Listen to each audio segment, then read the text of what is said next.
Et bonjour les cancers, je reviens pour votre horoscope pour le mois de février 2025. On va voir qu'est-ce que les cartes ont à raconter pour vous. Je les pose et ensuite je vous explique ce que c'est. On va avoir ce que vous avez appris ces derniers temps, un petit peu on va dire d'où vous venez, où vous êtes et dans quel état d'esprit vous êtes, et le challenge du mois, challenge défi, qu'est-ce qui vous correspond le plus, qu'est-ce qui va nous parler finalement de vous. On va aller voir ça tout de suite. Est-ce que c'est bien cadré? C'est mon côté un petit peu perfectionniste, mais autant faire les choses correctement. Voilà. Donc, vous sortez, alors ça doit être une récurrente des signes d'eau, puisque vous êtes dans une phase de purification et que les poissons ont eu un truc de ce goût-là, à savoir nettoyer l'entourage et ne pas se mêler des histoires qui finalement impactent, mais où on peut rien faire de façon directe. Vous, avec la carte de la purification, j'ai l'impression que c'est plus en interne. Avec ici, cette espèce d'alambic, de vase, on voit que c'est peut-être plus en vous. Vous avez dû vous gérer vous-même et vous avez dû, je pense, vous nettoyer et vous ressourcer de l'intérieur. On va voir un petit peu qu'est-ce que ça rajoute ici. Si je mets un petit Lenormand, une carte, je pense que ça vient de vous. Il y avait quelque chose en interne que vous avez dû un petit peu purifier, on pourrait dire d'une certaine manière. Ah ouais, carrément. Bon. Vous avez peut-être été carrément dans une phase de deuil. Là, on va pas se mentir, la carte 12, c'est la carte du deuil, c'est la carte de la fin symbolique. On a les corbeaux, on voit ici qu'on est dans un espèce de cimetière celte. Donc, il y a une notion de renaissance. Qui dit mort, pour moi, dit renaissance à un certain degré. Et peut-être même, je vous le souhaite pas, mais que ça a été un deuil véritable, c'est-à-dire une vraie perte d'un être cher, quelque chose qui s'est produit et qui vous a, voilà, beaucoup affecté. Donc là, bon bah clairement, on voit que il y a quelque chose de l'ordre du j'ai dû purger quelque chose. On pourrait même aller jusque là. J'ai dû purger des sentiments, j'ai dû purger de la tristesse, de la colère. Voilà, tout peut-être le package de lié à la perte d'un être cher ou d'une situation qui nous a échappé. Et là, du coup, on est dans cette notion de bon bah voilà, maintenant qu'est-ce que je fais avec tout ça, où est-ce que je vais? Donc ce qui est très beau ici, c'est qu'on voit que vous allez vers une victoire. Donc c'est peut-être la fin d'une relation et on arrive à se relever, une forme d'addiction qu'on arrive à dépasser.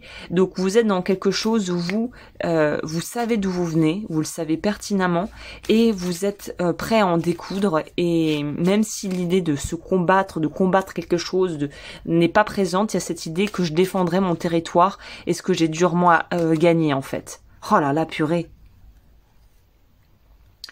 C'était la croix, ça. Et ça, c'est le sarcophage qui représente la mort. Il y a vraiment, c'est un tirage extrêmement puissant parce que tout, sachant que chez les Égyptiens, on ne meurt pas. Il y a toujours la vie, comme je vous disais, il y a une après-vie, the afterlife.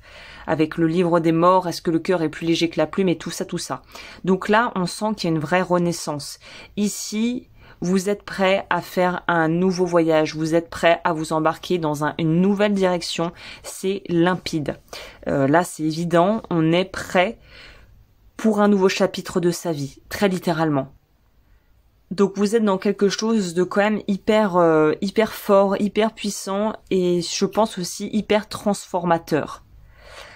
Le challenge, c'est de garder la foi. C'est de garder l'espoir, c'est de garder finalement cette espèce de foi en vous, en la vie, malgré tout ce que vous avez vécu. On a en complément l'ours. Alors l'ours, ça pourrait très clairement nous parler de protection, d'être spirituellement assez protégé et encadré et entouré. Ça pourrait nous parler aussi d'avoir des rentrées, ce qui me vient spontanément, ça serait des rentrées d'argent ou un pécule, un matelas de sécurité au niveau financier qui fait que malgré la difficulté, même si émotionnellement, psychiquement, peut-être même spirituellement, vous avez été extrêmement challengé et remué, vous avez un appui et une base financière qui vous permet de pouvoir en fait vivre toutes ces émotions, accueillir tout ce que vous avez à accueillir en n'ayant pas en plus de ça la pression de financièrement être mis en insécurité. Donc ça c'est quelque chose qui joue en votre faveur, c'est l'aspect matériel est stable, donc on peut faire le travail intérieur et on peut aller délier les émotions bloquées, les nœuds en soi, parce qu'on a un support. Peut-être que si c'est pas des finances, ça va être un travail quand même sécurisant, ça va être un endroit où on vit, on se sent bien, ça va être un groupe d'amis qui est soudé, donc il y a une base qui est présente et j'ai l'impression que c'est plutôt de l'ordre du matériel.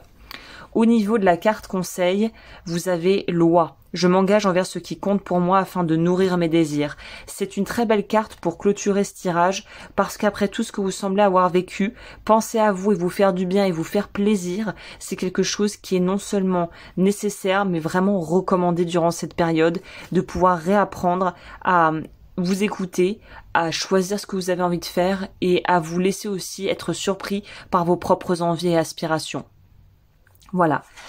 Eh bien écoutez, j'espère que ce tirage vous a plu. Si c'est le cas, un pouce en l'air, s'abonner, me rejoindre sur Patreon, devenir un membre sur YouTube. Et moi je vous dis à très bientôt pour de nouvelles aventures.